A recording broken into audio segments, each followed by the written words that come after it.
After an argument, my daughter cancelled my ticket and left me alone at the airport in New York without my phone or my wallet.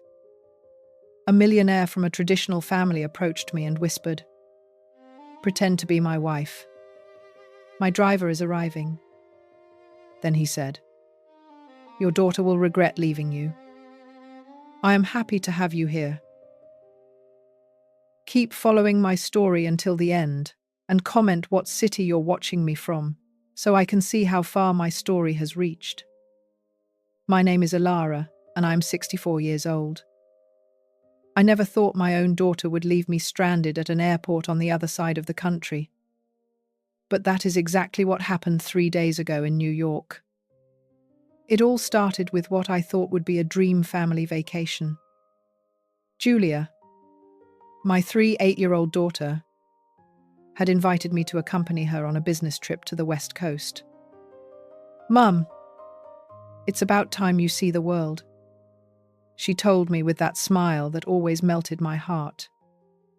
"After everything you've done for us, you deserve this." For years, I had worked double shifts as a nurse to help her with the expenses for her 2 children. When her husband left her, I was the one who moved in to help with everything. When she needed money for the new house, I drained my savings.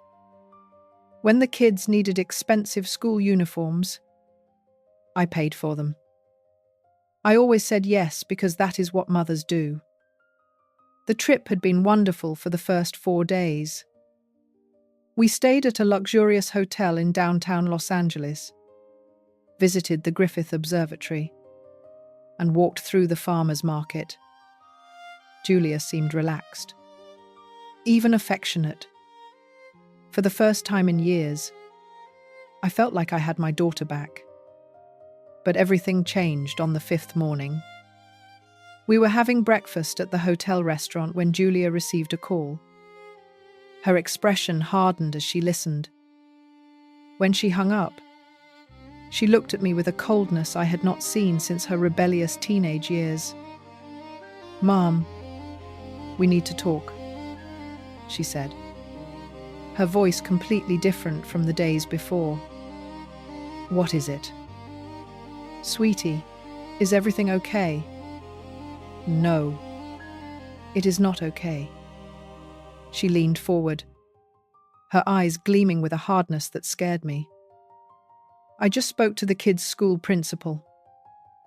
I need $25,000 for next year's private school tuition." My heart sank. "Julia, you know I do not have that amount." "What do you mean you do not have it? You have always had money when I needed it." "Because I have been using my retirement savings. Sweetie, what is left barely covers my living expenses." Her face completely transformed. The warmth she had shown during the trip vanished as if it had never existed. "Are you telling me you spent all your money on this idiotic trip instead of helping your own grandchildren?" "Julia, this trip was your idea. You paid for it. You said it was a gift." "Because I thought you had money saved up. I did not know you were so selfish." The words hit me like slaps. For the next 20 minutes, Julia screamed things at me that I will never forget. She called me a burden, a useless mother who had failed at everything. She said I had always been too soft, too cowardly to face real life, always needing someone else to solve your problems. She spat. "You were never a real mother, just someone who gave money when it suited you." When her outburst ended, she stood up. "Pack your things. I am taking you to the airport." "The airport? But our flight is not until tomorrow." "Your flight is today. I already changed your ticket." The ride to the airport was silent. I was trembling, trying to process what had happened. How had everything changed so fast? How could the daughter who had hugged me last night now look at me as if I were a stranger? At the airport, Julia handed me my passport. Your flight leaves in 6 hours. The gate is B23. Julia, please let us talk. I do not understand what happened. What happened is that I finally see who you really are. Her voice was cold as ice. A selfish woman who thinks only of herself. Selfish? I've given everything for you and the children. Yes. And now that I really need you, you have nothing to give. She turned to leave. Then she stopped. Oh. And your phone? I need to take it. It is under my family plan. My phone? But how am I going to communicate? That is not my problem. She held out her hand. Give it to me. With trembling hands, I gave her my phone. She also took my purse, arguing that the credit cards were also under her account. She left me with only my passport and $100 in cash that I had in my jacket pocket. Good luck. Mom, were her last words before disappearing into the crowd. I stood there, 64 years old, in a foreign airport without enough money. No phone, and no way to contact anyone. For the first time in my life, I was completely alone. The next few hours passed like a nightmare. When I got to gate B23, I discovered there was no flight. Julia had lied about that. 2. I tried to talk to the airline employees, but the language barrier made everything harder. I was sitting in a chair crying silently when I heard hurried footsteps behind me. I turned and saw an elegant man about 50 years old, dressed in an expensive suit. He had an urgent expression on his face. Excuse me. Ma'am, he said in English with a slight accent. Could you do me a very big favor? I looked at him confused, tears still running down my cheeks. I need you to pretend to be my wife for a few minutes. My driver is arriving, and there are some people I need to get away from. Could you help me? I do not know why, but something in his voice made me trust him. Maybe it was desperation, or maybe I just needed someone. Anyone to treat me like I mattered. Okay, I whispered. He helped me up, and we walked together toward the exit. While we waited, he looked at me with an expression I had not seen in a long time.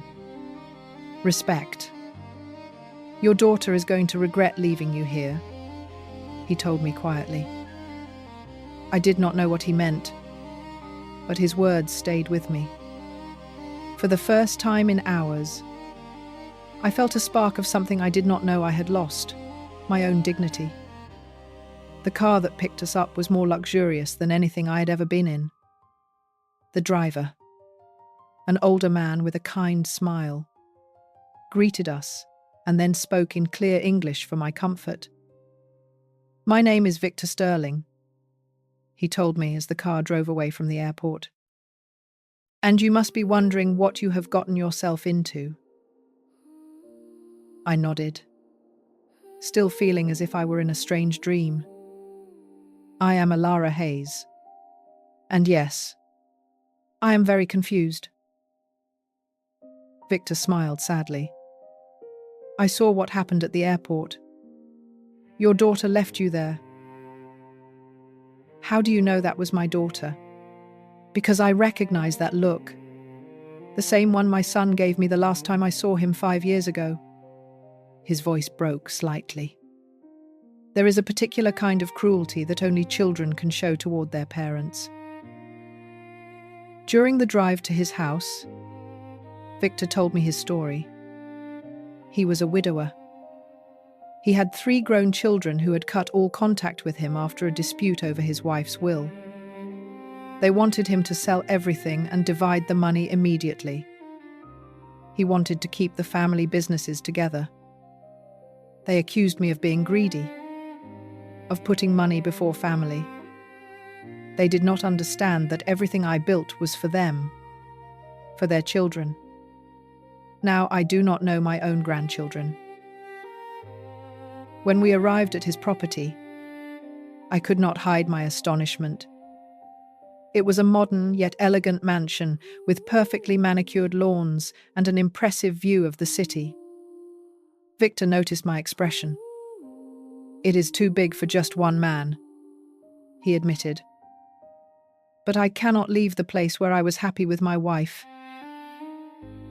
His housekeeper, an older woman named Martha, greeted us and offered iced tea and cookies. Victor explained the situation, and she looked at me with maternal understanding before showing me a beautiful room on the 2nd floor. "Stay as long as you need." Victor told me that first night during dinner. "I have no hidden agenda.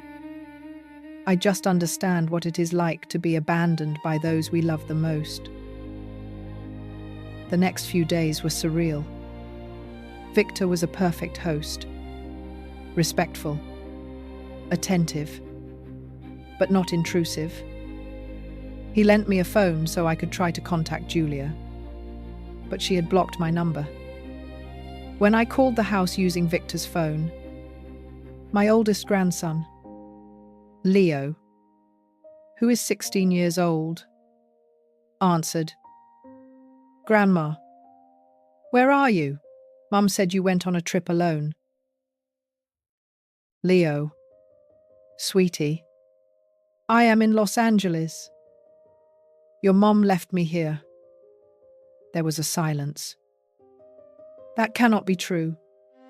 Grandma, Mom would not do that. Ask her. Leo, ask her why I cannot come home." That night, Leo called me back crying. "Grandma, Mom says you're a dramatic liar. She says you left because you wanted an adventure, and now you are making up stories to make her look bad." My heart broke. Julia had not only abandoned me, but she was poisoning my grandchildren against me. Victor found me sitting in the garden that night crying. He sat beside me without saying anything for a long time. "Do you know what the most painful part is?" I finally asked him. "It is not just that she left me. It is that she is turning my grandchildren against me. She is making them believe I am the bad one." "Manipulators always rewrite the story," Victor told me gently. "My ex-daughter-in-law tells my grandchildren that I am a bad grandfather who does not want them. Now they do not even respond to my letters. How do you move on? How do you live with this pain?" Victor looked at me with wise eyes.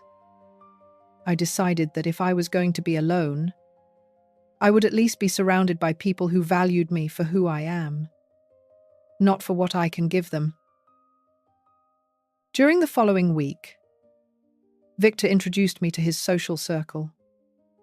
Other business owners, artists, professionals, many of whom had also faced family betrayals. For the first time in years, I found myself in conversations where my opinion mattered, where people listened to my stories of working as a nurse with genuine respect. "You have a very valuable perspective on patient care," a doctor told me during a dinner. "In my hospital, we need consultants with your experience." "Consultants?" I asked, confused. Victor smiled. "Elara, you have 40 years of experience in healthcare. That is worth gold here in Los Angeles, where they are expanding their health services." But while I was starting to feel valued for the first time in decades, a part of me was still hoping that Julia would call, that she would apologize, that she would admit her mistake. I kept checking the phone Victor had lent me, waiting for a message that never came. One afternoon, while Victor was in a business meeting, I received a call from an unknown number. It was Julia. "Mom, where the heck are you? The neighbors are asking about you." "I am in Los Angeles." "Julia, where you left me." "Do not be dramatic. I just needed time to think. Now come home. The kids need you." "Do the kids need me, or do you need me back to watch them while you go out?" "How dare you? I am a hard-working single mother. And I am a 64-year-old woman who spent her whole life and savings helping you only to be abandoned at a foreign airport. You have money to stay in luxurious hotels, apparently." "I am not in a hotel." "Julia, where are you then?" For the first time in my life, I decided not to explain everything to my daughter. I am where someone values me. What is that supposed to mean? It means that for the first time in years, someone is treating me like I have worth beyond my wallet. The silence on the other end was long. When Julia spoke again, her voice had a coldness that chilled my blood. "Okay. Mom, stay there with your new rich friends.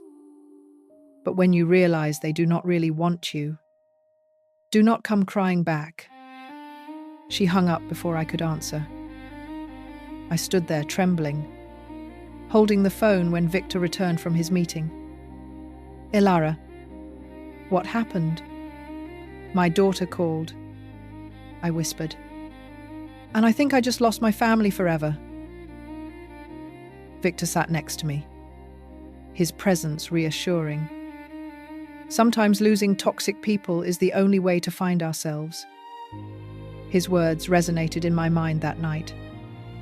For the first time, I began to wonder if Julia had always been like this, or if I was only now seeing the truth I had been denying for years. I had been living at Victor's house for 2 weeks when everything changed. I had started to feel comfortable, even useful. I helped Martha with the meals, organized Victor's library, and had started giving English lessons to some of his employees. For the first time in years, I felt valued for something more than my ability to give money.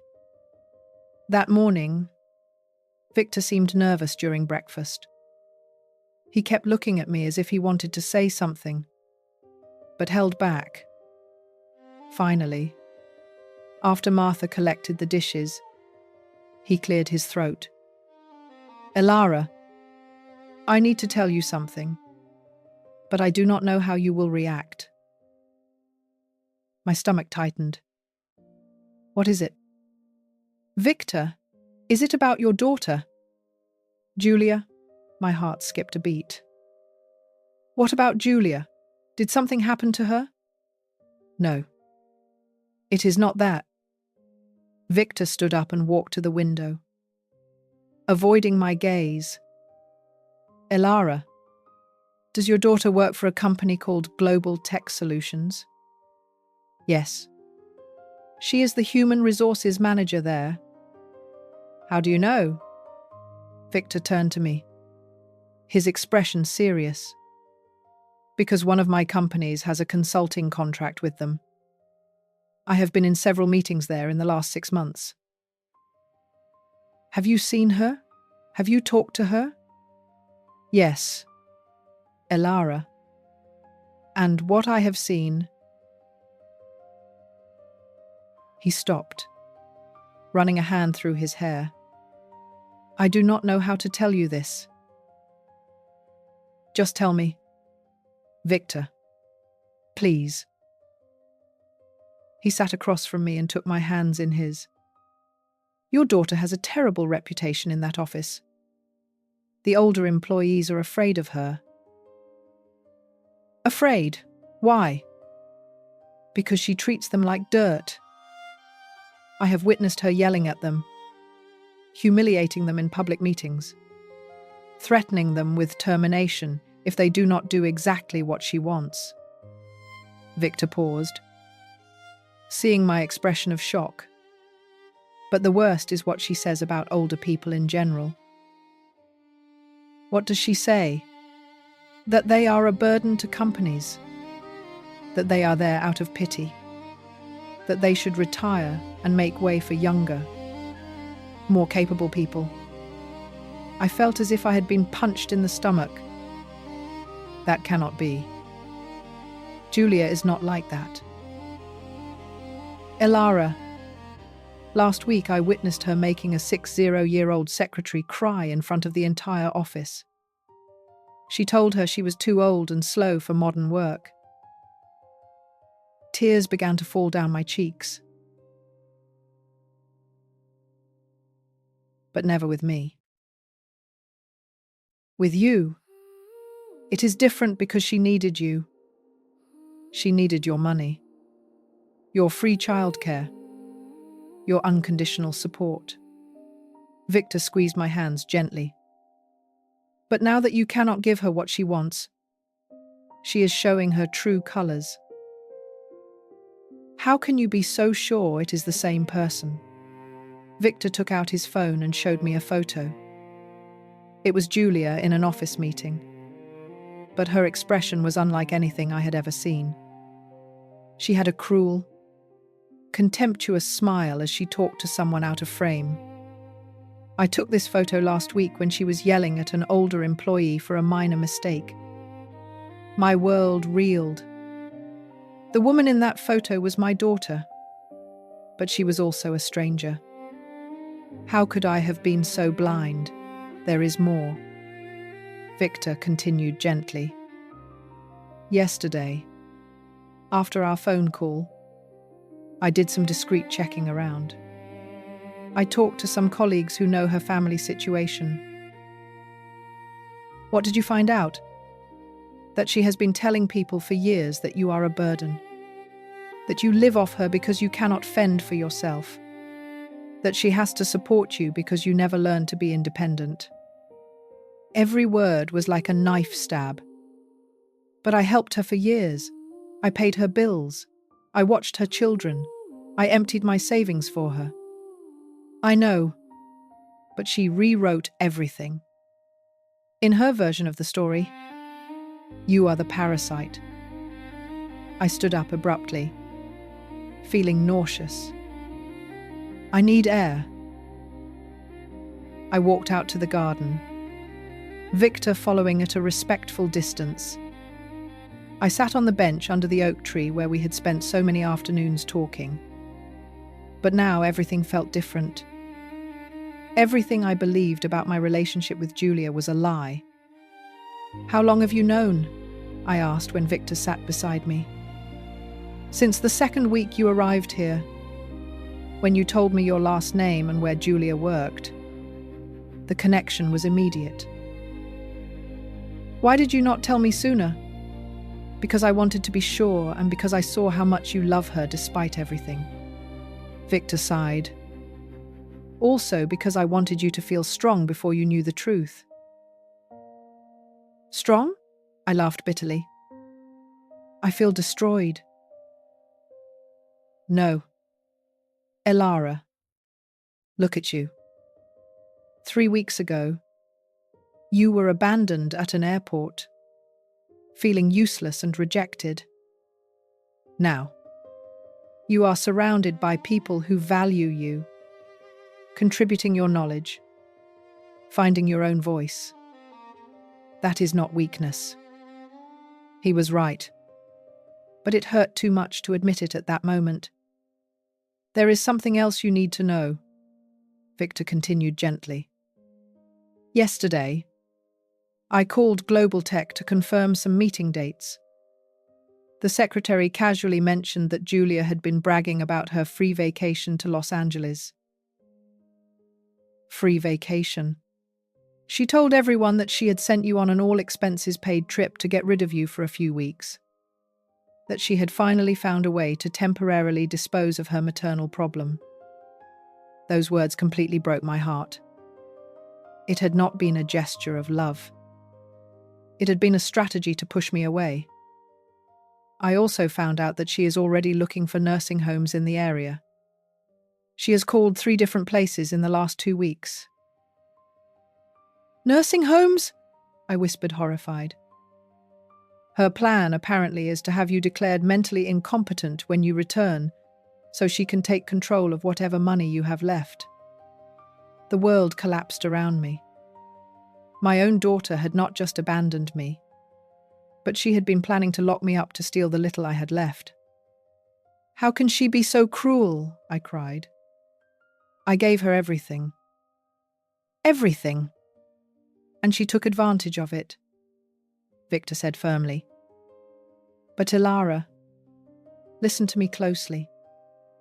You are not responsible for someone else's cruelty, even if that person is your daughter." I could not sleep that night. I walked around the house processing everything Victor had revealed to me. Every memory of the past few years was reinterpreted under this new light. The time Julia had yelled at me in front of her friends. The times she had made me feel guilty for needing rest after watching the children all day. Her constant impatience with me as if my presence were a nuisance. Everything made sense now. I had not been a deficient mother. I had been a victim. The next morning, Victor found me in the kitchen preparing coffee before dawn. "Did you not sleep?" I could not. I turned to him. "Victor, I need to ask you something. And I need you to be completely honest with me." "Of course." "Did you invite me to stay here because you feel sorry for me?" Victor looked me directly in the eyes. "I am going to tell you the complete truth. At first, yes, it was compassion. I recognized the pain of family abandonment because I have lived it. My heart sank. But," he continued, "in these 3 weeks, Elara, I have discovered that you are one of the most valuable people I have ever met. Your wisdom, your genuine compassion, your ability to find beauty even in pain. Do not stay here out of pity. Stay because you have so much to offer the world." For the first time since Victor had told me the truth about Julia, I felt a spark of hope. "Do you really think I can build a life here? A real life?" "I do not just think so. Elara, I know it. And I'm going to help you prove it to yourself." At that moment, something changed inside me. The woman who had been waiting for her daughter to value her died. In her place, a woman who was finally going to value herself began to be born. 2 days after the revelation about Julia, Victor came home with a proposal that would change everything. "Elara, do you remember I mentioned that we need healthcare consultants at one of my companies? I was helping Martha fold clean laundry, an activity I had started to find therapeutic." "Yes, I remember." "Well, I was serious. I have a meeting tomorrow with the medical director of the new geriatric care centre we are opening. They need someone with real experience in senior care to establish the care protocols."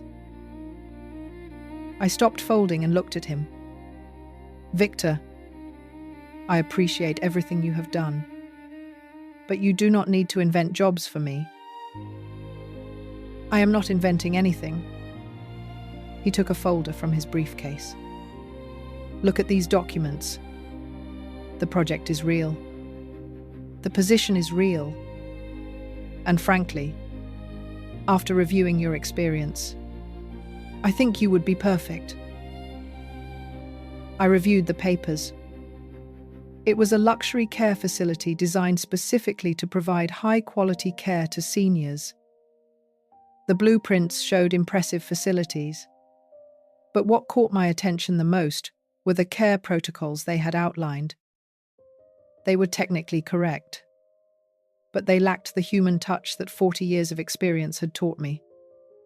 "These protocols are fine," I commented, "but there are some things that could be improved."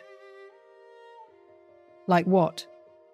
For the next hour, I explained to Victor the subtleties of geriatric care that are not taught in books, such as the importance of maintaining familiar routines, the correct way to communicate with patients with dementia, the small details that make the difference between clinical care and human care. Victor listened intently, taking notes. "Elara, this is exactly what we need. Will you come with me to the meeting tomorrow?" "As what? As your guest?" "As the senior consultant I am recommending for the position." I barely slept that night, but this time it was from excitement, not pain. It had been years since I felt professionally valued. At the hospital where I worked for decades, my experience had become routine. Here, Victor and his team saw it as something special. The meeting the next day was eye-opening. The medical director, Dr. Allen, was a brilliant young man, but clearly overwhelmed by the complexity of establishing humanized care protocols. "We have studied the best centers in Europe and the United States," he explained. "But we are missing something. Patients are technically well cared for, but families complain that there is a lack of warmth. Because you are treating people as medical cases instead of as human beings with histories," I told him. "An 80-year-old patient is not just someone who needs medication on time. They are someone who was perhaps a teacher, a parent, an artist. That history matters for their care." Over the next 2 hours, I showed them how small changes in protocols could completely transform the patient experience. How to personalize rooms with familiar objects. How to train staff to listen to stories, not just symptoms. How to create spaces where families felt welcome instead of tolerated. At the end of the meeting, Dr. Allen officially offered me the position. The salary was more than I had ever earned as a nurse. $5,000 monthly, plus health benefits and housing. "Housing?" I asked, confused. "We have apartments for senior staff in the same complex as the center," Victor explained. "Elara, this would give you complete independence." For the first time in weeks, I thought of Julia without pain. I thought of how she had seen me as a burden, as someone who could not fend for herself. Now I had the chance to prove the opposite, not to her, but to myself. "I accept," I said, and I felt as if I had woken up from a decades-long dream. The following days were a whirlwind of preparations. Victor helped me get all the necessary documents to work legally in Los Angeles. He introduced me to an immigration lawyer who explained the process for obtaining permanent residency. "With your experience in this position, you qualify for a work visa that can be renewed indefinitely," the lawyer explained. "After 2 years, you can apply for permanent residency." Meanwhile, I started working with the center's design team, helping them create spaces that truly served older patients. It was work I loved, using knowledge I had accumulated for decades, but had never fully valued. "Elara, do you realize how revolutionary these protocols are?" Dr.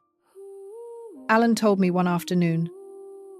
"We are creating a model that other centers are going to want to copy."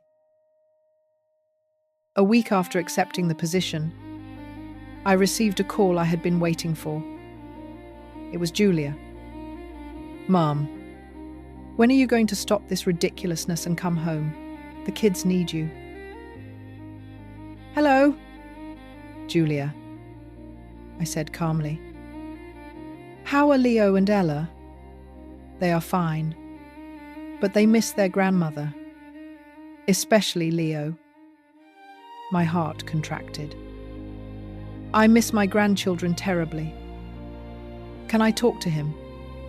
He is at school." "Mom, let us be serious. This phase of independence has lasted long enough. It is time for you to return to your real life." "This is my real life, Julia." "What is that supposed to mean?" "It means I have a job here. A real job with a real salary where my experience is valued."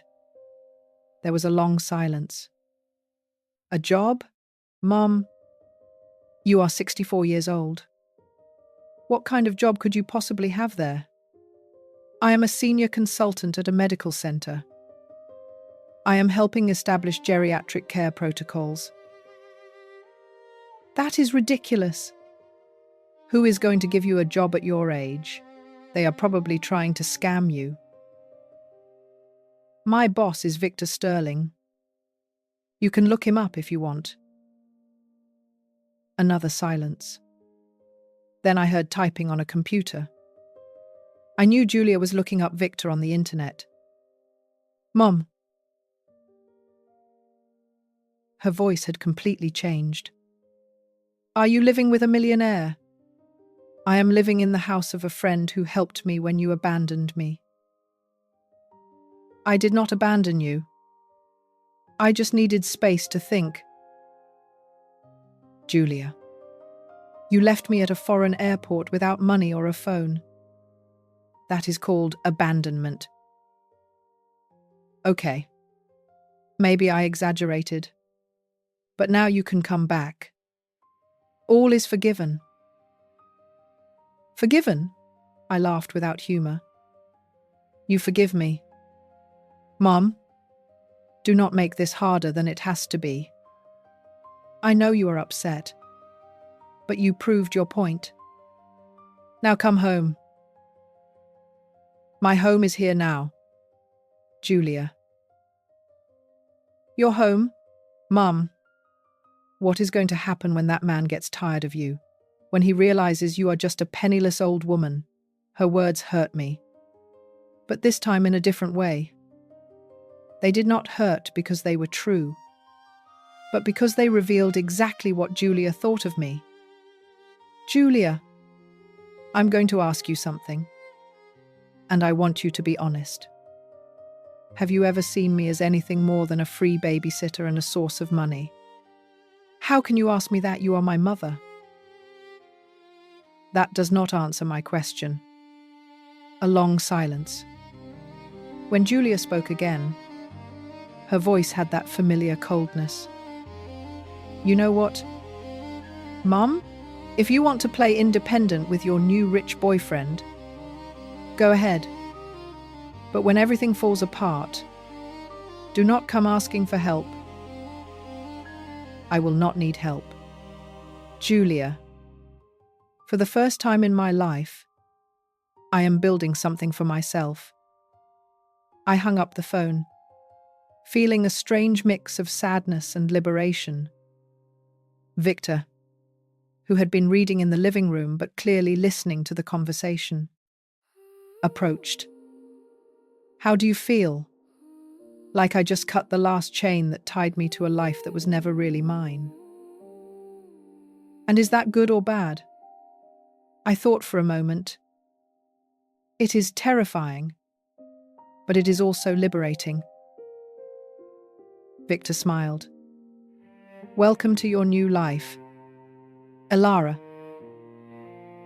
That night, as I packed my few belongings to move into my new apartment near the medical center, I found the phone Victor had lent me. It had several messages from numbers I did not recognize. I checked them and discovered they were from neighbors and acquaintances from my old life. Elara. Julia says you left with a rich man and abandoned her. Is it true that you left your grandchildren for money? Your daughter is very worried about you. She says that man is manipulating you. Each message showed me how Julia was rewriting the story once more. But this time, I did not care. The opinions of people who did not know the whole truth no longer had power over me. I deleted all the messages and turned off the phone. Tomorrow, my new life would begin. And for the first time in decades, that life would be completely mine. 3 months had passed since I started my new life in Los Angeles. The geriatric center had opened its doors 6 weeks ago, and we already had a waiting list. The protocols we had developed were working better than anyone had expected. Families spoke of the warmth of the place, how their loved ones were not just well cared for, but genuinely happy. Doctor. Alan had promoted me to Director of Patient Wellness with a salary increase to $7,000 monthly. For the first time in my life, I had more money than I needed to live. My apartment was beautiful. I had genuine friends, and I woke up every morning with purpose. That Thursday morning, Martha called me early. Elara, dear, you need to come to Victor's house right now. What is wrong? Is Victor okay? He's fine. But there is someone here who insists on seeing you. A young woman with 2 children. She says she is your daughter. My blood ran cold. Is Julia there? Yes. And she is very upset. She has been yelling for an hour. I am on my way. The trip from my apartment to Victor's house never felt so long. My hands were trembling as the driver Victor had placed at my disposal navigated the morning traffic. What was Julia doing in Los Angeles? And why had she brought the children? When I arrived, I could hear the shouting from the garden. Julia's sharp, furious voice pierced through the closed windows. This is ridiculous. I demand to see my mother right now. I walked in the front door and found her in the living room, pacing like a caged animal, while Victor remained seated in his chair, calm but clearly tense. Leo and Ella were on the couch, looking uncomfortable and scared. Grandma. Ella ran toward me and hugged me tightly. She was 10 years old now. She had grown so much in these 3 months. My love, I whispered, hugging her back. Leo, now 17 years old, approached more slowly, but I could see the relief in his eyes. Grandma, Mom said you were in trouble, Leo murmured. She said a bad man had kidnapped you. Julia turned toward us, her eyes blazing with a fury I had not seen before. Finally. Mom, grab your things. We are leaving right now. Good morning, Julia, I said calmly. How have you been? How have I been? Her voice broke into a hysterical note. How do you think I have been? My mother disappears for 3 months, ignoring her family, living with a stranger. And you ask me how I have been. I did not disappear. Julia, you know exactly where I have been because we have spoken several times. Spoken? 5 minutes of conversation where you act like you are too important for your own family. Victor slowly stood up. Mum, perhaps it would be better if we took this conversation to the study. The children do not need to hear this. Do not tell me what is best for my children. Julia turned to him like an attacking snake. And do not call me Mom. I. Prolonged cohabitation with hostile people. You want surveillance? Any method that documents their behavior legally.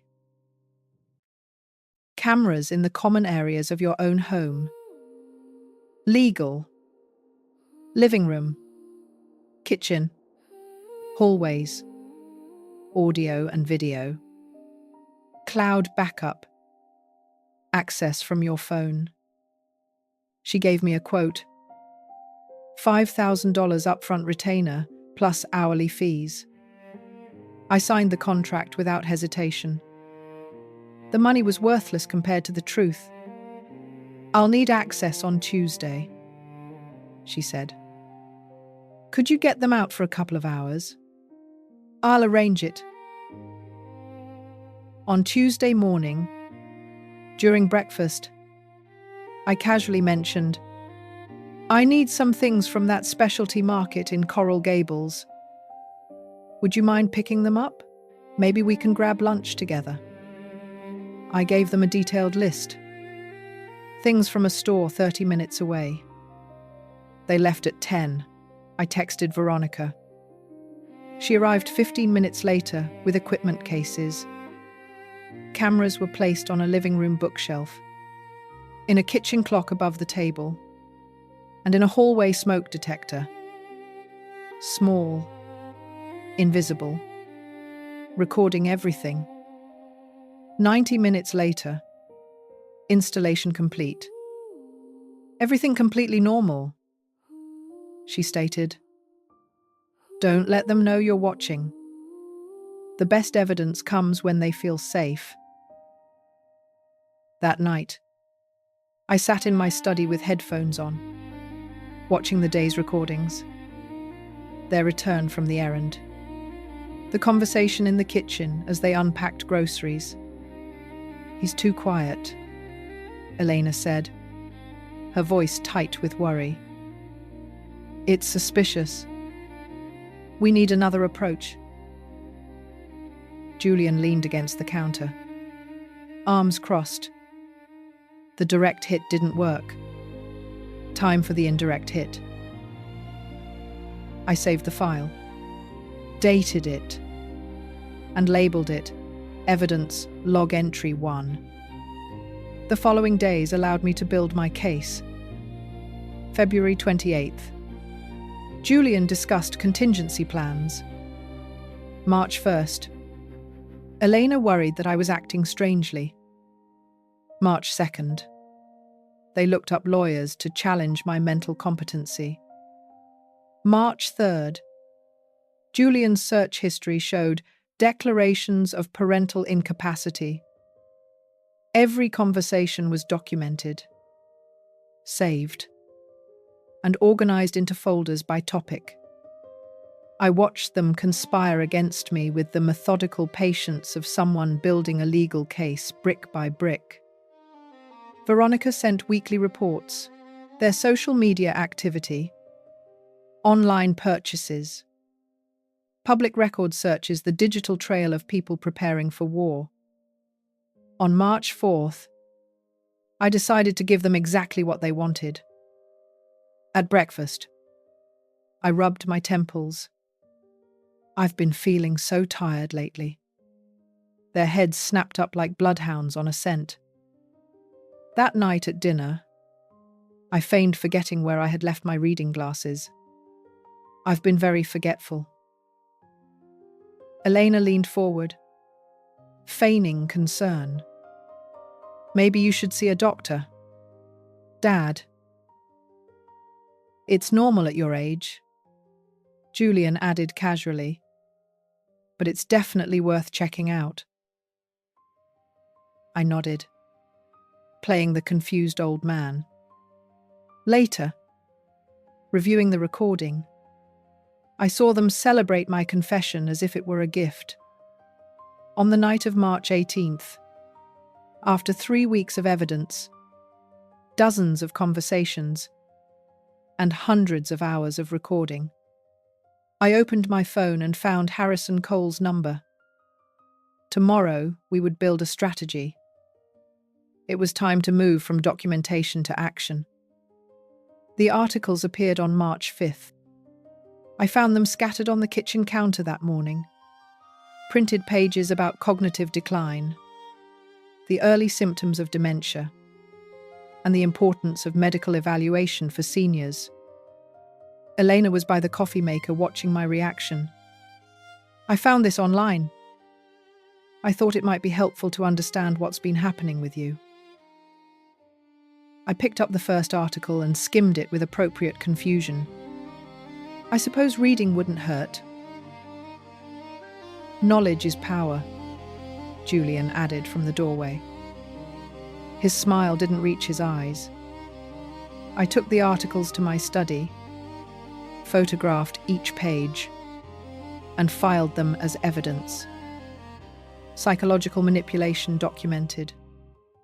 They were constructing a narrative.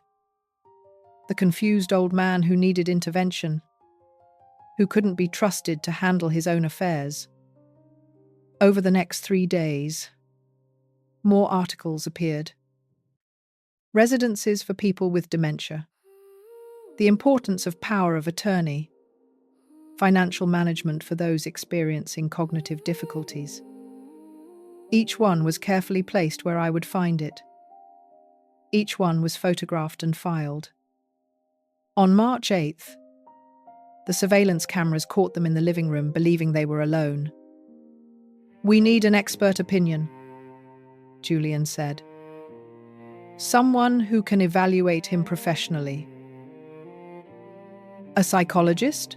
Elena's voice held equal parts hope and guilt. "I know someone." "Dr. Elias Thorne, a clinical psychologist specializing in elderly cognition. We set up a casual lunch. I introduce them. Elias makes observations. Will he do it ethically? Will he be objective? If your father shows symptoms, Elias documents them. If not," Julian shrugged, "then we'll know for sure." I watched this conversation 3 times, taking notes. The tension was escalating. They were seeking external validation for their version of events. On March 10th, I met Julian for lunch at a cafe in Coconut Grove. He had suggested it that morning so we can get to know each other better without the stress of work. And I accepted with appropriate gratitude. Dr. Elias Thorne joined us 15 minutes in. "Hey, this is my friend Elias." I mentioned him, the psychologist. We shook hands. Elias, about 40-something, professional demeanor, cautious eyes. "Julian told me about you. Successful sale. Congratulations." We talked for an hour. My performance was impeccable. I occasionally searched for words, asked Elias to repeat questions, and commented on my forgetfulness. I didn't exaggerate, just a hint of confusion. Elias maintained professional distance, but I caught him watching me, evaluating, cataloguing. "It was a pleasure meeting you," Elias said as lunch ended, handing me his card. "If you ever want to discuss professional topics, I'm available." I put the card in my pocket. Evidence, not service. That night, the surveillance cameras recorded Julian calling Elias from the living room. The speakerphone on. "What did you think?" Julian asked impatiently. "He's 63. Some age-appropriate variation in memory isn't unusual." Elias's voice was carefully neutral. "I can't make clinical assessments based on an informal lunch conversation. But if there were genuine concerns, I could evaluate him formally, with his consent." Yes. But Julian, I'm not comfortable being part of this.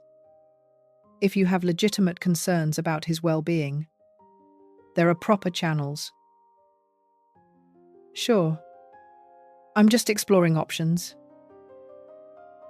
After hanging up, Julian's face darkened. We'll find someone else. I saved that recording with particular satisfaction. Even when they tried to corrupt professionals, ethics intervened. From March 12th to 17th, I continued my performance. Small errors, confusion, repeated questions. On the 15th, at breakfast, I asked Elena about the plans we had discussed the night before, feigning forgetfulness. Her eyes lit up with excitement, barely concealed. The surveillance cameras recorded everything. Their conversations about my decline. Julian researching commitment procedures. Elena worrying that things were moving too slowly. On March 18th, I adjusted my strategy. At dinner, I casually commented that I had been thinking about updating my will. Julian suggested it given the business sale. I want to make sure everything is in order. A dead silence fell. Then Elena, trying to sound nonchalant. That's responsible. Dad, when are you meeting with him? He'll be preparing the documents soon. Making sure you're well taken care of. I left the words hanging in the air. Bait in a trap. After dinner, I retreated to my study. The surveillance cameras recorded them in the kitchen. They spoke in low voices, but the microphone caught everything. He mentioned the will, Elena said, barely containing her hope. That doesn't mean he's changing it in our favor. Julian's voice held a warning. It could be the opposite. But if he really is confused, if we document that he's not competent when making changes, then we challenge them later. Either way, we need more evidence of his decline. Real evidence, not just observations. They talked for 40 minutes, planning how to document my supposed incompetence. Video, everything. Record strange behavior. Build a case for incapacity that would invalidate any legal change against their interests. I watched them celebrate their cleverness, pouring wine and toasting to progress. They thought they were winning. I closed the laptop, opened my phone, and searched for Harrison Cole's number. 3 weeks of recordings, conversations, plans, attempts at manipulation, psychological warfare, all captured with perfect digital clarity. Tomorrow, we would discuss how weeks of evidence could be turned into a legal strategy, how surveillance could be a tool for pressure, how their own words could destroy them. I had documented their plan with the same methodical patience they had used on mine. Only I had done it better. With more detail. With more strategy. It was time to move to the next phase. It was time to show them what happened when they underestimated a man who built an empire from scratch, who understood that true power lay in preparation, documentation, and knowing exactly when to strike. I texted Harrison, I have new compelling evidence. Need an urgent meeting. He responded in minutes. Friday at 10, 0 inches the morning. Bring everything. I hung up the phone. Through the study window, the moonlight painted the lawn silver. In the house around me, they slept soundly, believing they were the architects of my ruin. They had no idea they were building their own. The morning light streamed through the study windows, March 19th at 8, I picked up the phone and dialed Harrison Cole's direct number. He answered on the second ring. Mr. Sterling, your message said you had evidence. Weeks of it. Surveillance recordings. Conversations. Attempts at manipulation. All documented. I need to meet today. This afternoon at 2, bring everything. I spent the morning organizing it. I created a folder on my laptop called Legal Evidence Package. Surveillance files copied, organized by date and severity. Printed transcripts of their most damning conversations. Julian talking about competency challenges. Elena worried about my suspicious silence. Both celebrating their supposed progress toward controlling my assets. Veronica's weekly reports went into a manila envelope, underlined and tabbed. I loaded everything onto 2 USB drives, one for Harrison and one backup. At 2, I sat across from Harrison in his conference room. The USB drive and documents between us, like exhibits in a trial. He watched 3 hours of recording, read all the transcripts, and studied Veronica's behavioral analysis. Finally, he leaned back, fingers interlaced. This is extensive. Multiple legal options, restraining orders, civil lawsuit, criminal charges for attempted poisoning. He tapped the trust document I had mentioned. But first, we protect your assets. Irrevocable living trust. How does that work? Assets are transferred to the trust. It becomes an independent legal entity. An independent trustee administers it. You set the conditions for beneficiary access. Once signed, they are untouchable. Not even you can modify them. He pulled out a notepad and began sketching the structure. We'll make it bulletproof. They won't be able to access it through lawsuits, manipulate the administrators, or effectively challenge it. How long would it take? A week. If we act now, you'll transfer the majority of your assets. Keep enough liquidity for personal use. We'll establish strict conditions for Elena's eventual access. What conditions? Harrison smiled. A sharp professional grin. Whatever you want. Age requirements. Financial independence. Absence of pending lawsuits. In short, any measure that ensures she cannot access the money through coercion or fraud. Over the next 5 days, we built an impenetrable fortress around my wealth. March 20th. Trust structure designed.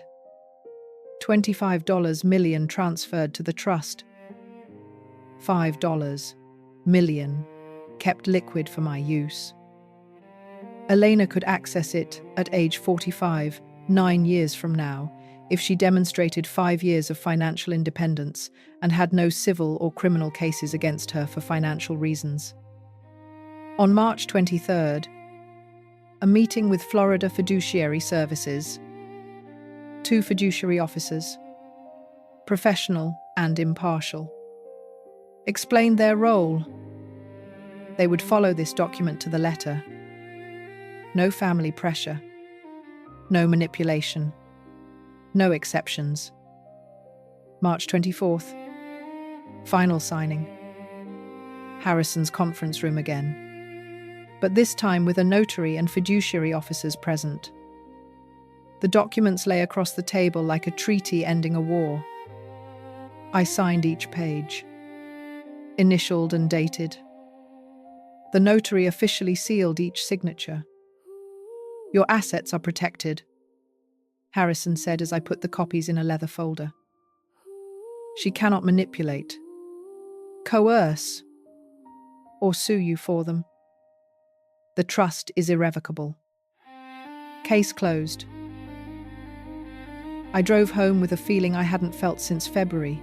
Power, control, security. At home, life continued its strange theatre. They still knew nothing of the trust.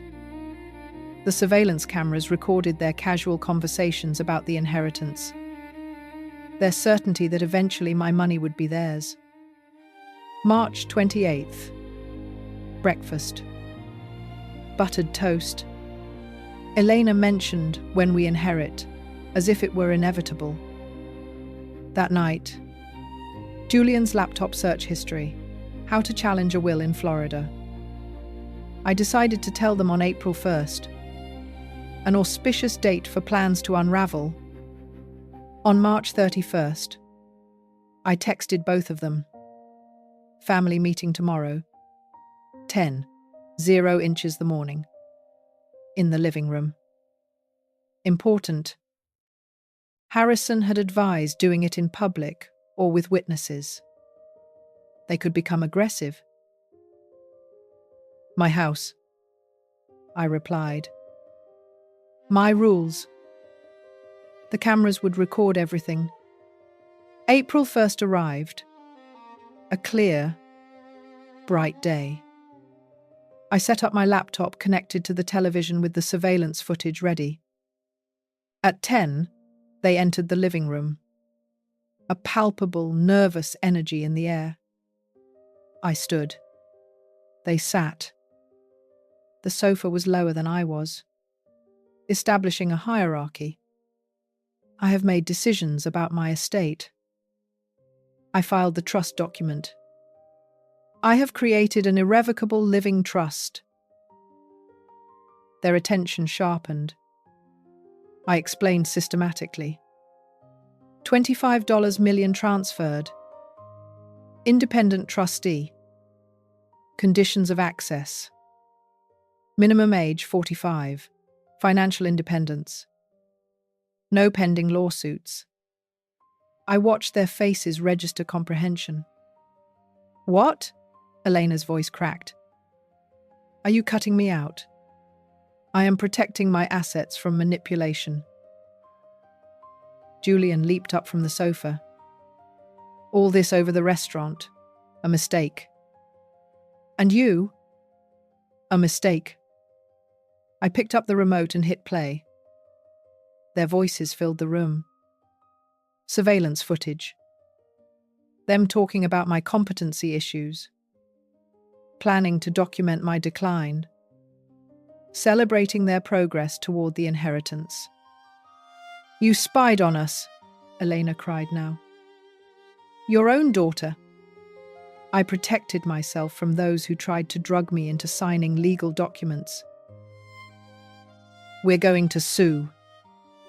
Julian stepped forward, poorly disguising his aggression. We're going to challenge this. You can't. It's irrevocable. It's done. Legally bulletproof. I looked him in the eyes without blinking. Try to challenge it. Don't waste your money on lawyers. We've lived here for 5 years. We have rights. You have no rights to my money. You never did. Julian stormed out.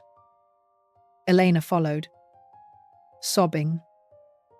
I went back to my study, reviewed the camera recording of the confrontation I had just captured, saved it with the date and time, and a label, evidence of reaction. The rage confirmed their guilt. The following week, the house became a battlefield. Doors slamming. Hostile silence. Calls to lawyers were overheard, all saying the same thing. The trust was solid, unshakable. On April 7th, Elena attempted reconciliation. She knocked on my study door, tears welling up. Dad, We can fix this. I'm your daughter. My daughter would never have tried to poison me. It was a mistake. Please leave my study. She left. I sat alone, staring at the wall, knowing what came next. The trust protected my money. Now, I needed to reclaim my house. I opened my notebook and wrote 4 words: get them out of the house. That same night, I called a real estate agent, Linda Moretti, recommended by my banker for her discretion and speed. I want to sell my house. When can we list it? I can see it tomorrow morning. If it's as you describe, we could list it this weekend. April 8th. She arrived with a tape measure and a professional appraisal. I walked through the rooms where my daughter and son-in-law still lived, evaluating the market value of the house they were borrowing. A lovely property. I can list it for $7 million. This market moves fast, but the property must be vacant for showings. It will be. The listing went live on April 10th. First showings scheduled for April 12th. I notified Elena and Julian via text message. Showings Friday. You'll need to be out for 3 hours. You're selling the house? Julian replied by text. Yes. There was no response. They left on Friday morning. And when they returned, they found business cards from potential buyers on the kitchen counter. Their faces registered the comprehension that I was completely dismantling their life. On April 15th, I asked Harrison to draft the eviction notice formal, legal, final, giving them 60 days to vacate. I handed it to them that night as they sat in the living room, their borrowed living room. Julian read it, his face darkening. He tore it in half. You can't evict us. This is our home. Read the notice. Challenge it all you want. No lease. No rent. No tenant rights. 60 days. June 15th. We'll fight this. Try it. They hired a lawyer on April 16th. I listened to their consultation call via surveillance cameras. The lawyer's assessment matched Harrison's. If there's no lease, he has grounds. You live there by permission, which he is now revoking. Harrison filed the eviction lawsuit on April 20th. The court date was set for May 3rd, 3 weeks away. Meanwhile, I rented an apartment downtown, month-to-month lease, oceanfront, quiet, a clean place, no grudges. I moved out on April 28th. The house became hostile territory. I stayed mostly at the apartment, returning only for necessities. On each visit, the surveillance cameras captured their desperation.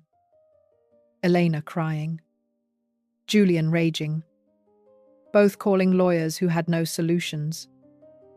May 10th arrived. Miami-Dade Courthouse. 3rd floor. Eviction trial. Harrison and I sat at the plaintiff's table. Across the aisle, Elena, Julian, and their lawyer. Young and overmatched. Aware he had no case. Judge Vance took the bench. A man in his 52nd, serious-looking, experienced in seeing people try to evade consequences. Their lawyer stood. Your Honor, my clients have lived in this property for 5 years. Under what agreement? Judge Vance interrupted. His family. The plaintiff is Ms. Sterling Fox's father. That is not a lease agreement. Do they pay rent? No. Do they have a written lease? No. Your Honour. Then they are guests without a contract. Mr. Sterling has given appropriate 60-day notice. He looked at Harrison. Yes. Your Honour. Served on April 15th. They have until June 15th to vacate. Judge Vance reviewed the documents. I see no legal impediment to this eviction. The plaintiff is the owner of the property. The defendants have no lease or rental agreement. Notice was proper. He looked at Elena and Julian. You have until June 15th. After that date, law enforcement can intervene. Motion granted. The gavel cracked. Final decision. In the hallway, Julian confronted me, his voice low and menacing. You'll regret this. You're destroying your own family. I am removing those who poisoned me.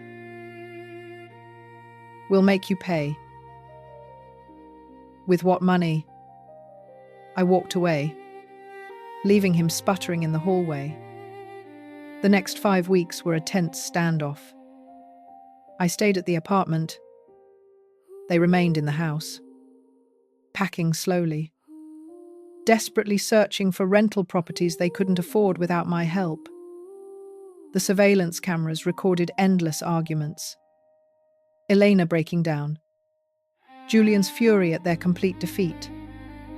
On June 14th, I received confirmation. The buyer of the house had completed the inspection and the sale was approved for closing in August. Pending possession handover. June 15th was moving day. I arrived at the house at noon. A large moving truck was in the driveway loading furniture. Elena, eyes red, face haggard, gave instructions to the movers. Julian loaded boxes, his jerky movements reflecting contained fury. They didn't even greet me. I stood on the lawn watching them load their possessions. Everything I had bought for them. Everything they had accumulated during 5 years of living off my generosity. The truck pulled away at 4. They drove off in Julian's car without looking back. I entered the empty house, the echo of footsteps ringing on the hardwood floor. No furniture. No trace of them. No trace of poison in the air. Room by room, I walked through the reclaimed space. Marks on the walls where pictures once hung.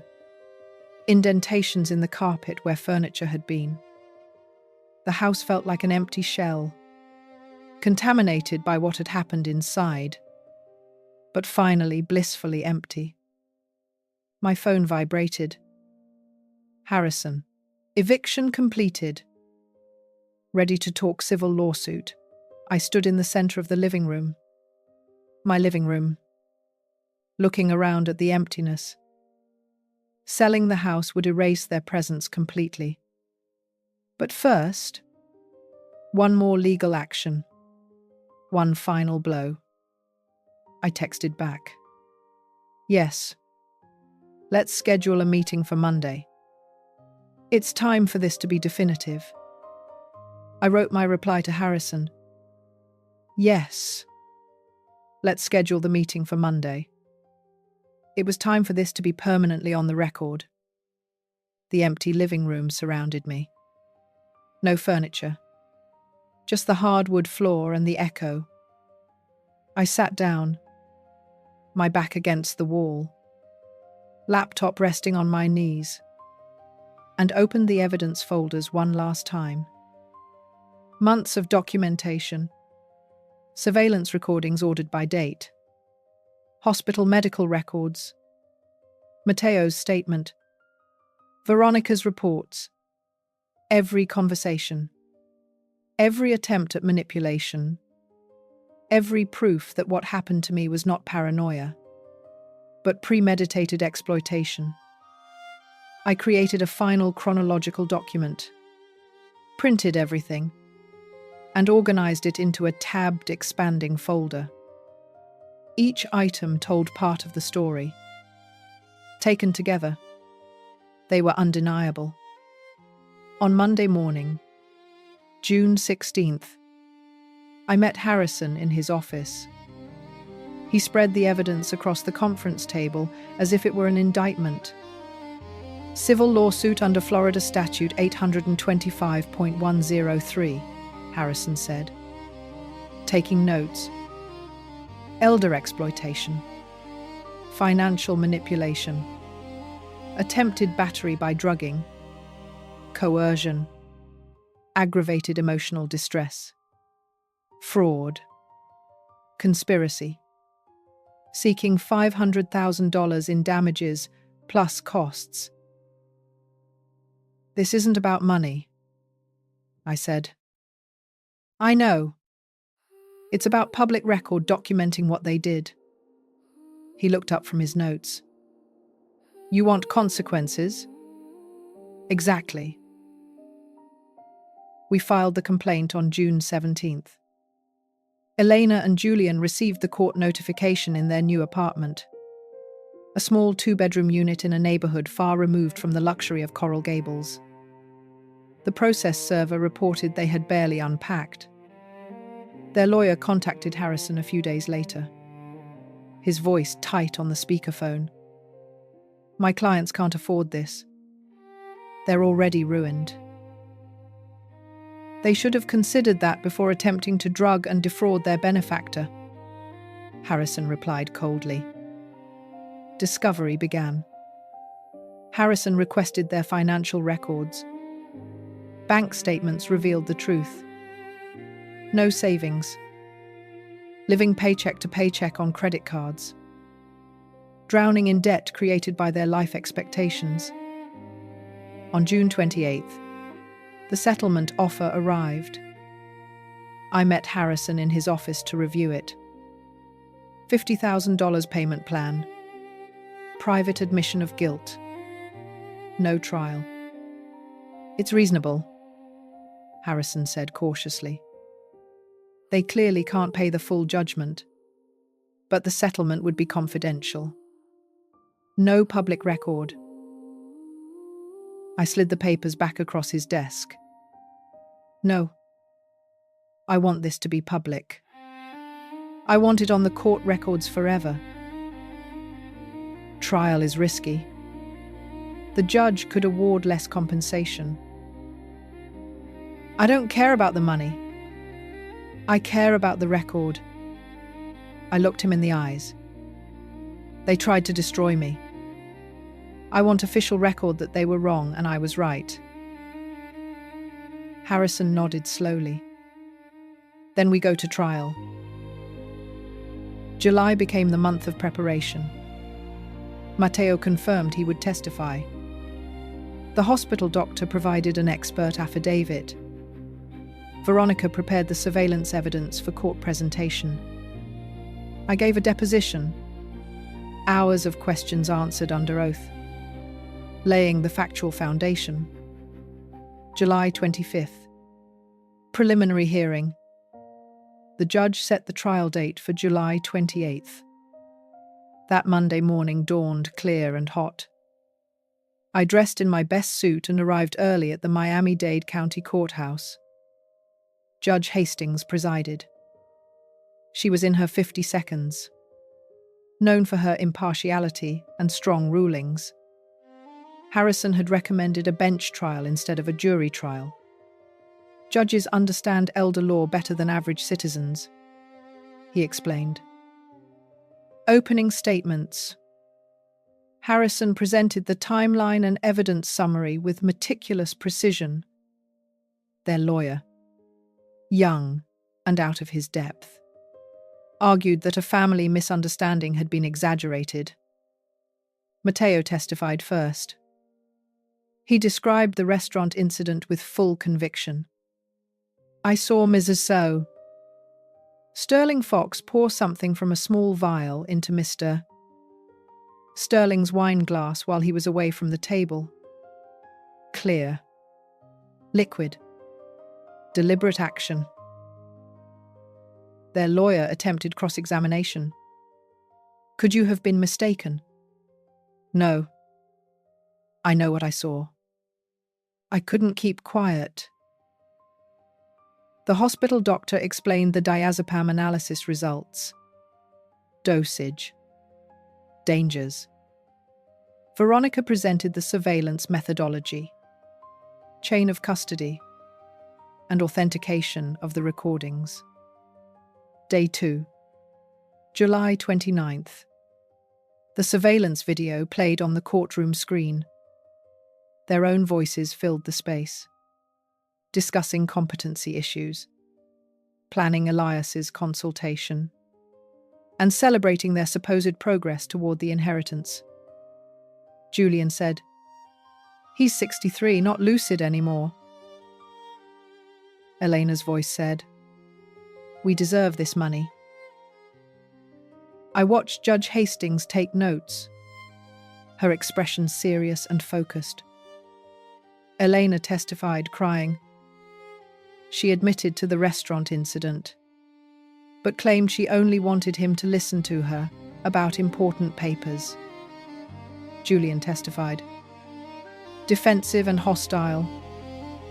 He blamed me for overreacting to a family conflict. Then it was my turn. The witness stand felt solemn, formal, everyone watching me. I stated my name, my age, and my relationship to the defendants. I answered Harrison's questions calmly and precisely. Restaurant surveillance, trust creation, eviction. I presented the evidence one by one. Cross-examination became aggressive. Aren't you being vengeful? Mr. Sterling, I'm seeking accountability. There's a difference. Judge Hastings asked her own question. Why pursue a civil suit after fiduciary protection and eviction? I looked straight at her. Because what they did was wrong. It needs to be on public record for my protection, as a precedent for the truth. July 30th. Closing arguments. Harrison, this is a textbook case of elder exploitation, attempted battery by drugging, financial manipulation, psychological coercion. The evidence is overwhelming. Their lawyer, family conflict and poor judgment. Yes, but not criminal exploitation. Judge Hastings closed her notebook. I will issue the ruling in writing in 2 weeks. I left the courthouse in the late afternoon heat with the satisfaction of having completed my task. I spoke the truth publicly, presented the evidence. Now justice would decide if the truth mattered. 2 weeks of waiting. 2 weeks wondering if the system would validate what I had suffered or dismiss it as family drama. I returned to my temporary apartment, watched the sunset over Biscayne Bay, and waited for the world to confirm what I already knew, that I had been right to protect myself, to defend myself, to demand justice. August 15th. The dawn light filtered over the ocean outside my balcony. Coffee steamed in my hand. Bitter. Familiar.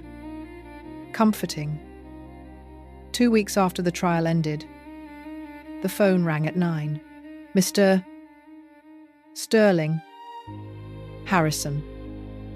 We have the verdict. I sat down. The infinite ocean stretching out before me. The judge ruled in your favor. Total victory. Clear and convincing evidence of elder exploitation. attempted financial fraud, and intentional infliction of emotional distress was found. Judgment for $350,000 plus court costs, $75,000 in punitive damages, $425,000 total. The number seemed abstract. "There's more," Harrison continued. "Permanent restraining order. They are prohibited from contacting you directly or indirectly. No calls. No letters. No communications through third parties. Violation results in contempt charges. And the payment? They have nothing. Court-ordered payment plan. Garnishment of future wages until the debt is settled could take years. But the judgment is public record. Searchable permanent documentation of what they attempted. That's what I wanted. Not the money. Documentation. Validation. Public record that I wasn't paranoid or cruel. That I was the victim of an attack. And I had every right to defend myself. Thank you, Harrison, for everything. You did the work. I just legalized it." After hanging up, I sat watching the sunrise.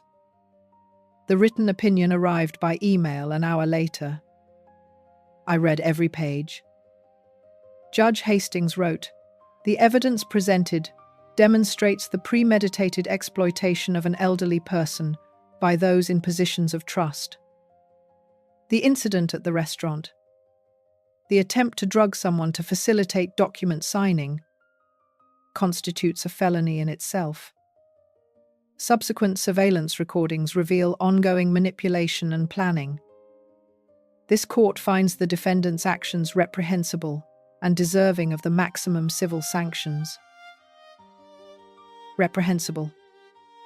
Maximum penalty. Public document. I printed the opinion and filed it. One more document in a case now closed. On August 16th, I closed on the sale of the Coral Gables house. Sold to a young family for $2.75 million. They will never know what happened within those walls. They will fill it with different memories, different lives, different futures. That same day, I bought a downtown apartment. 10th floor. Floor-to-ceiling windows. Ocean views to the horizon. $850,000 cash purchase from the house sale. Modern. Impeccable. No history. I moved in on August 18th. Furniture arrived and was simply placed. Nothing excessive.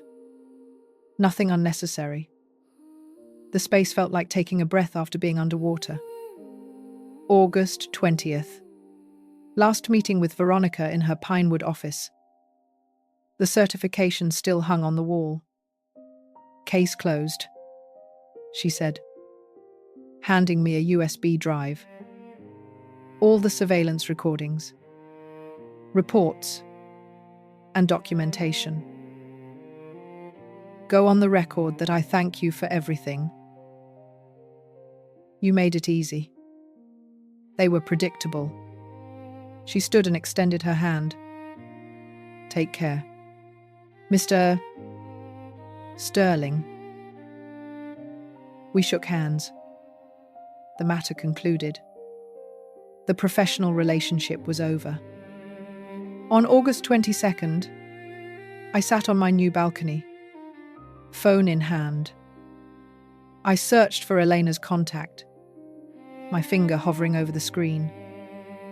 Delete contact. A confirmation box popped up. I pressed yes. Her name vanished. Julian's followed. Both disappeared from my phone, from my life, from my future. The restraining order legally barred them from communication. even if they wanted to apologize, reconcile, or explain. The law prevented it. 3 years minimum, enough time for life to move on without them. I felt nothing, neither satisfaction nor sadness, just a serene peace. On August 23rd and 24th, I established new routines.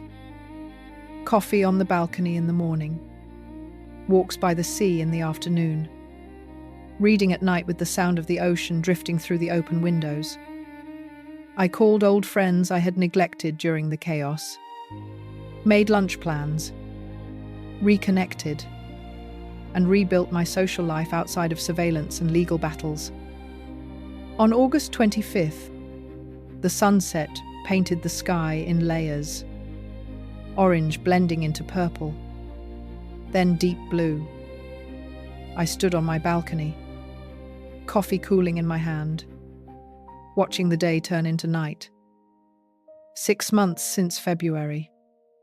Since that restaurant, since Matteo's warning, the glass switch, and everything that followed. I protected my assets through the trust, evicted them from my house, held them accountable with a civil judgment, and put their exploitation on public record. I won, but it didn't feel like victory. It felt like survival, like emerging from dark waters and realizing I was still breathing. My daughter had tried to poison me. That truth weighed on me, unchangeable. But I refused to be a victim. I refused to accept the manipulation. I refused to let trust make me vulnerable to destruction. The ocean stretched infinitely, the horizon line crisp and defined. Somewhere in the city behind me, Elena and Julian lived with the consequences. A court debt that would follow them for years. A public record that affected their job applications and background checks. A restraining order that prevented them from spinning their story or seeking reconciliation on their own terms. I didn't hate them. Hate required energy, attention, emotional dedication, all that I had dedicated to documentation, preparation, and legal battles. Now I only had peace. The sun touched the horizon. The colors deepened, and the city lights began to twinkle behind me. My coffee was cold, but I didn't move to refill it. I simply stood there, watching the cycle of nature continue, oblivious to human drama. I built an empire from nothing, sold it for $30 million, protected $25 million through an unshakable trust, lost a daughter, but saved myself. I found justice in the courts, and peace in separation. Some stories end with family reunions, forgiveness, and healing. This one ended with distance, documentation, and the relief of being safe. The sun disappeared behind the ocean, darkness settling around me. I finished my cold coffee, left the cup on the balcony railing, and watched the stars appear. Tomorrow I would call my former partner about that consulting opportunity. Next week, I would have lunch with friends. Eventually, I would date, travel, and fill my days with something other than litigation. But tonight I simply stood here, free, protected, alone, but not lonely. The ocean whispered against the shore below. The city hummed with its infinite rhythm. Life went on, indifferent to individual struggles, offering new days to those who survived old battles. I had survived, and that was enough. If you liked this story, please hit like on this video. subscribe to the channel, and share your thoughts in the comments. To hear the next story, click on the box to the left. Thank you for watching.